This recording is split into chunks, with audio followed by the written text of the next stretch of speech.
गुरु ब्रह्मा गुरु विष्णु गुरुदेव महेश्वरम गुरु साक्षाৎ পরব্রহ্ম তস্मै শ্রী গুরুবে নমঃ। নমস্কার। আজকে যে বিষয়টা বলবো সেটা হচ্ছে বক্রী গ্রহ। আমাদের জন্মকুণ্ডলিতে বক্রী গ্রহ থাকে, তার কি প্রভাব, আর সেটাই আলোচ্য বিষয়। গ্রহের বক্রী হওয়া অর্থাৎ গ্রহের বক্রত্ব প্রাপ্ত হওয়া অর্থাৎ নর্মাল থেকে অন্যরকম কিছু করা বা গ্রহের যে বেসিক নেচার তার থেকে আলাদা কিছু করা, বক্রী গ্রহ আমাদের জীবনে অপ্রত্যাশিত ঘটনাও ঘটায়। বক্রী গ্রহ আমাদের অতিবাদী করে, হয় আপনি খুব পজিটিভ না বা না হয় আপনি খুব নেগেটিভ,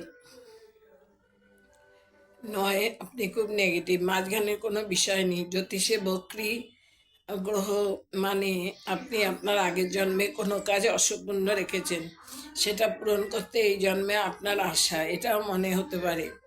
রবি এবং চন্দ্র কখনো বক্রী হয় না, রাহু ও কেতু সবসময় বক্রী, বুধ শুক্র পৃথিবী শনি মঙ্গল এই 5টা গ্রহ বক্রী হয়।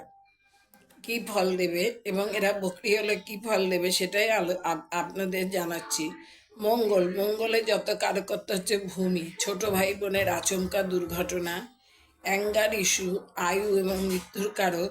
সুতরাং কোনো জাতকের মঙ্গল বক্রী হলে সেই জাতকের হয় তার ভাই বোনের সাথে খুব ভালো সম্পর্ক, নয়তো একদমই একে অপরকে সহ্য করতে পারে না।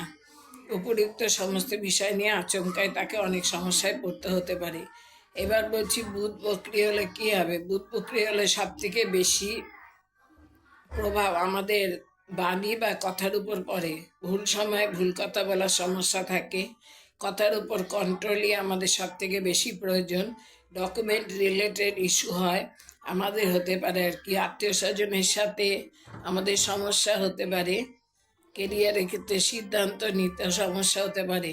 এবার হচ্ছে শুক্র বক্রী হলে কি হয়। শুক্র বক্রী হলে ধন ব্যবসা পার্সোনাল রিলেশন প্রেম শুক্রাণু। শুক্র বক্রী হলে জাতক সবসময় ভয় পায় যে আমাদের শারীরিক কোনো গুপ্ত সমস্যা না হয়ে পড়ে। ধন সম্পত্তি নিয়েও সদা সর্বদা টেনশন করে, সবসময় গুরুত্ব বিষয় নিয়ে চিন্তা করতে দেখা যায়। বৃহস্পতি জ্ঞান ধর্ম গুরু পিতা বিদেশ যাত্রা।